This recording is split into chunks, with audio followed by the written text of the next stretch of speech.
Hey everyone, welcome back to Papa's Workshop. Today's video is all about some home renovations. I have some windows in the home that just had the sheetrock that was cased around the windows, and it just isn't, well, let's just put it this way, it's not real attractive. And it's time to dress up these windows with some brand new window sills and casing around the windows. Now this is a fun project to do, and it's quite easy to be able to do to upgrade your home.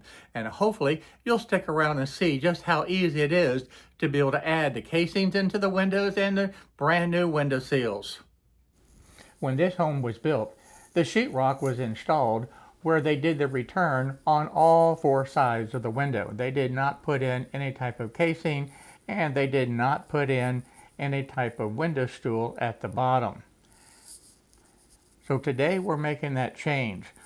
We're going to be removing this sheetrock return that goes back in from the edge of the wall to the edge of the window, and we're going to be adding a casing all the way around the window, including the window seat and the apron.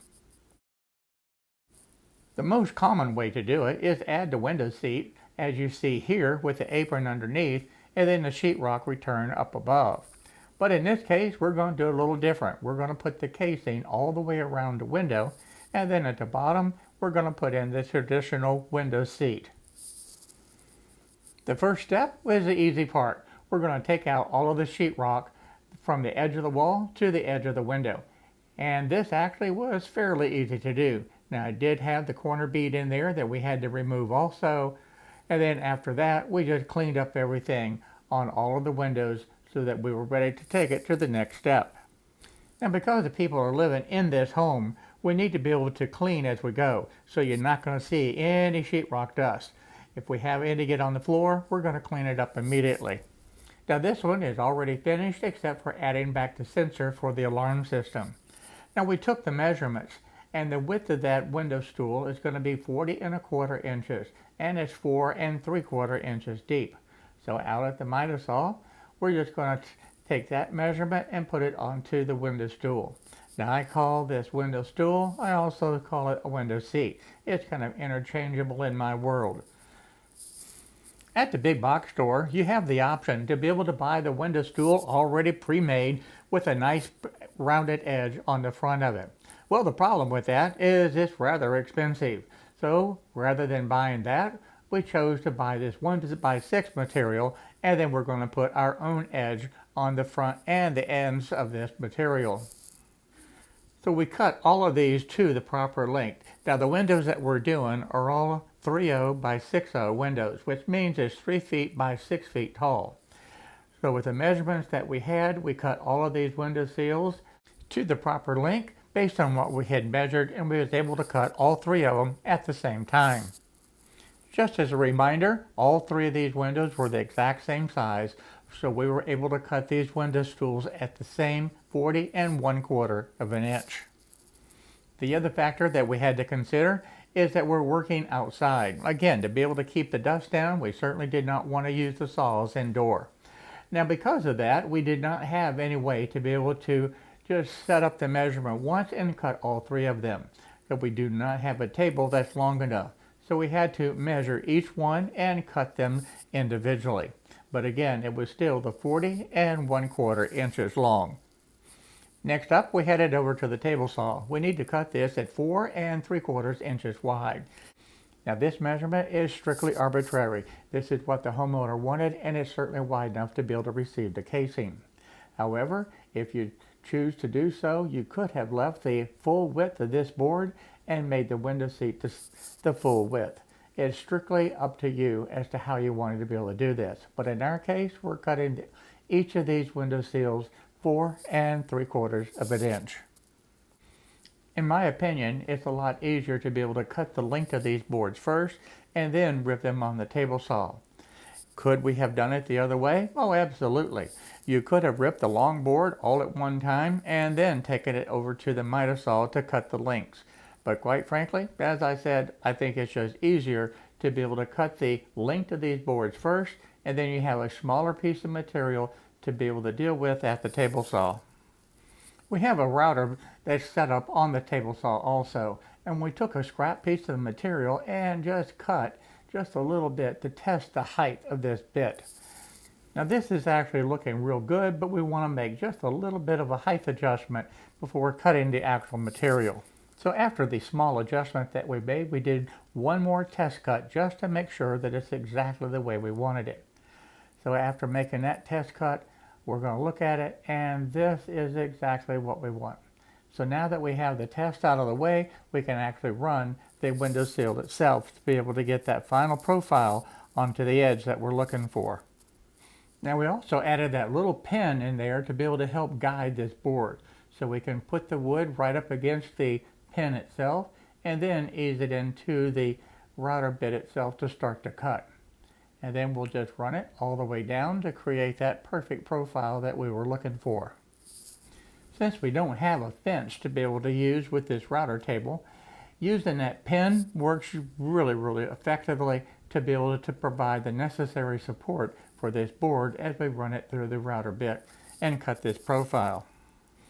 Now I'm sure there's going to be some comments out there that people saying that you should run to end grain first to be able to help to eliminate the tear out. And quite frankly, I would agree with you. But in this case, we did not do that, and fortunately, we didn't have any tear out on cutting this profile. So here's a close-up look at how this profile looks, and this is exactly what we wanted. So with this done, we're going to take the other two pieces now and get those cut so the profile will be on all three of these boards. You notice on the second board, we're cutting the end grain first just to make sure that we do not have any tear out. The next step is to cut this notch, and this is looking at the bottom edge of the board, but the bottom line is I need to show you exactly how to get the measurement to cut that notch out. And to do that, we're going to take and measure the inside of the window first, so we have that overall measurement. The next step is actually mark the center line. If we mark the center line on both the window itself and onto the board that we need to be able to have notched, we can make sure that we have an equal distance on each end of this board. So I strongly suggest using the center line to be able to make these measurements, and that way I think it's going to help to eliminate any type of errors. Once you have the measurements on each end, it's a good idea just to verify the measurements.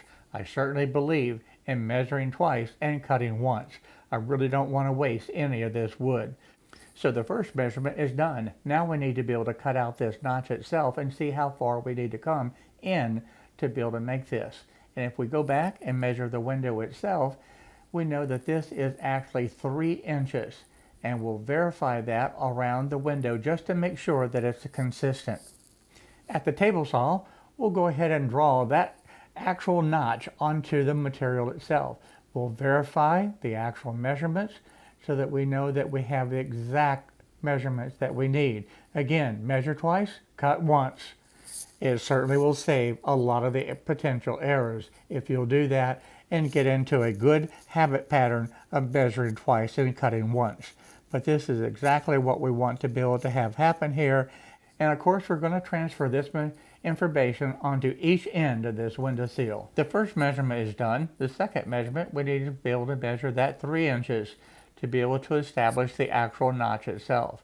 With that done, we'll take the speed square and draw the line. Again, this marks exactly the location on this notch, and that's the material that has to be removed. Many people will use a jigsaw to be able to cut out this notch, but quite frankly, it can be done just as easily on the table saw itself. Now, one of the things we want to do is raise this blade as high as possible. What that's going to do is be able to create the smallest overcut on the underside of this material. And I'll show you that in just a moment when we get this notch cut out. Now we're using the fence to be able to make sure we have a very straight cut. And you also want to make sure that the notch is on this outside so it's not going to risk getting jammed up inside between the blade and the fence itself. So that's a very safe way to be able to make that cut. If for any reason you feel that this is unsafe and the fingers may be a little bit too close to the blade, well, that's certainly understandable, and by all means use a jigsaw. Now this is a look at the bottom side with that overcut. You can see it's very small, and quite frankly the apron itself that we put on there is going to cover that up. It's now time to test fit and make sure that it's going to fit perfectly. And looking at this, it does. It looks absolutely perfect on both sides. We do want to verify that it is level before nailing it into position. There was just a little bit of debris in the corners that we needed to be able to clear out before installing this. So we loosened that up with a little small screwdriver and then vacuumed up this little bit of dust to get it out of the way. Before nailing this in position, we used this as a template to be able to mark the other two. That way we don't have to measure anything else, and we know that this is going to give us a perfect fit. So again, at the table saw, we're going to make these cuts and remove these notches on the remaining two pieces of the window seal. Okay, with all the pieces cut now, it's back to the window and we're ready to install this window stool. Now to be able to do that, we're just going to slide it in position, we're going to grab the level, and we're going to make sure that it's perfectly level. Oftentimes, when you look at the framing, it may be just a little bit off. And when we put the level on there, yeah, we need to raise it up just a little bit. All total, it needs to be raised up less than 1/8 of an inch. So you can see the bubble right there where it's almost dead center. So we're going to make that adjustment and then nail it in position. It looks like this little paint stick is going to be just what we need to be able to get this level. So we need just a little bit more of adjustment and we'll be done.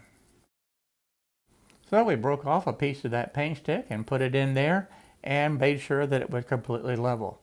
Now the nails that we're using are an 18 gauge brad nail that's 2 inches long, and that's going to be perfect for this application.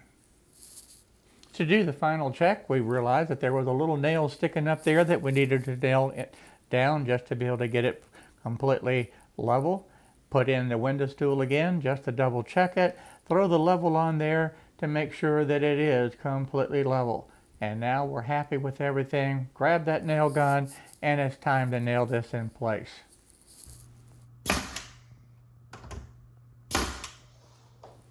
This is the casing that we're going to use around the window and also to make the apron itself. Now this is the same molding that is used throughout the entire house. To be able to make this apron, we're going to set the miter saw up at a 22.5 degrees to be able to cut this end. And then we'll measure over to get the proper length and cut the other end and cut it at the 22.5 degrees also. And again, we can use this first piece as a template and cut the other two at the same time. And of course, this really speeds up the operation because you know your first piece is cut correctly. You have a template, so then you can just mark each of the remaining two pieces and you do not have to remeasure again. You have the measurement, just make the cut, and now it's time to install the apron into the window. So grab that nail gun and nail it in position. And just like that, this part is done and it looks great. So at this point now, we need to move ahead and put the casing around the remaining part of the window itself. Oh, and by the way, yes, we did install the window seal and this apron on the other two windows, so that part is completely done. It's time now to be able to put in the two side pieces. After taking a measurement, which was 69 3/4 of an inch, we cut these to length, and again we're going to run these through the table saw and cut these at 3 inches. Now there's several ways that we could do this project. The way that we're setting it up to begin with, we're putting in each of these individual pieces at a time. Another way to do it is literally build the frame all together at one time and just slip it into the window opening. In addition to the two side pieces, we're cutting the top piece also at this same time, and then we'll install them. Now one of the windows we put them in all individual pieces one at a time, and on another window we actually built the frame as I had just discussed, nailed it all together, and then slipped it into the opening. And quite frankly, it worked out about the same way. I don't know if it really saved a lot of time on one way versus the other. With all of the individual side pieces now cut to length, it's time to go back over to the table saw and cut the width. Now remember, the width on these windows was 3 inches, and that was consistent on all three of the windows that we're doing today. So it's easy just to set the saw up one time at the 3 inches with the fence and then cut all the different pieces. At this point, it's time to put the individual pieces in. Now, as I said earlier, on this window, we put in each of the pieces in one at a time. Also, if you would prefer, this is the point where you would nail the frame together before you installed it in the window, and then you could just literally slip in the entire frame at one time. And quite frankly, doing it both ways on this job really didn't save us a whole lot of time either way. So really it all depends on what's best for you in your situation as to how you want to do this project. The most important part on this whole project at this point with putting in these side pieces is to make sure that it is completely flush with the edge of the wall itself. And of course, you want to make sure that it's plumb. So grab the level, double check that, and then you can nail in the individual pieces. The only real difference in doing this is you're putting in 3 pieces versus putting in the frame all nailed together, and it creates one piece. So that's, like I said, it really doesn't matter. But once it's installed, one of the things we'd like to do is actually mark where that casing is going to be. That helps to ensure that the reveal is going to be consistent around the whole entire window. So we have it marked at the top, and we're also going to mark it at the bottom.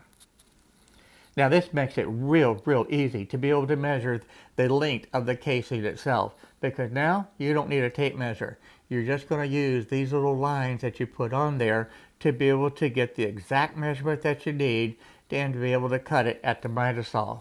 Are these reference lines absolutely necessary? No, they're not, but it certainly does make it a lot easier when taking the measurements so that you can cut the casing and then install them hassle-free and without any type of an error.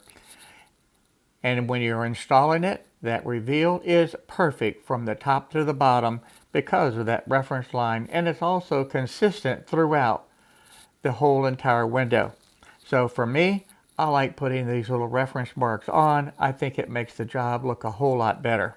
On this second window, I actually took these 3 pieces and nailed them together to begin with, and then just slipped them right into the opening.